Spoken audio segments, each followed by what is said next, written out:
एक तरफ माधुर्यता और एक तरफ अर्चा का विधान, दोनों का निर्वाह करना पड़ेगा।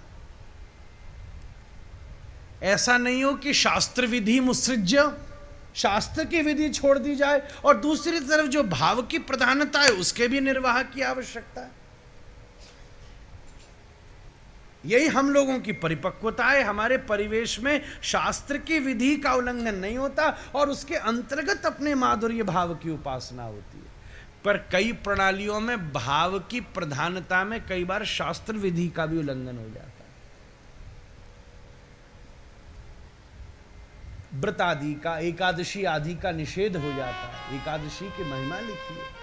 हम एक तरफ से अगर विशुद्ध मंजरी भाव के उपासक हैं तो दूसरी तरफ से शास्त्र विधि का भी उल्लंघन नहीं करते।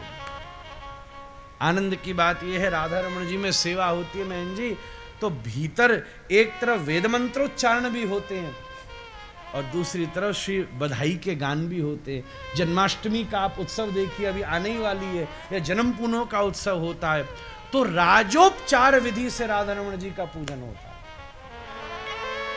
ब्रज की जो विशुद्ध रसोपासना है उसका भी आस्वादन होता है और जो शास्त्र की विधि का स्वरूप है उसका भी आचरण होता है। ऐसा नहीं है कि उसका उल्लंघन हो जाए। हमारा राजोपचार पूजन ठाकुर जी का होता है। बहुत सारी जगह शास्त्र की विधि इतनी प्रधान हो जाती है बाबा कि रसोपासना शुष्क हो जाती है। इसके बाद ये, इसके बाद ये, अर्चा ही अर्चा चल रही है।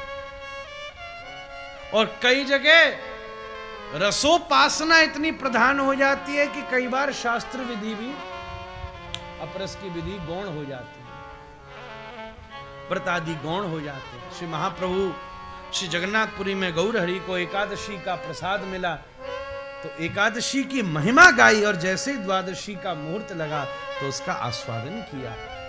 शास्त्र विधि मुत्सृज्य, हमारे यहां इसकी विशेष आज्ञा दी है। ऐसा नहीं हो सकता कि शास्त्र की विधि का उल्लंघन हो जाए।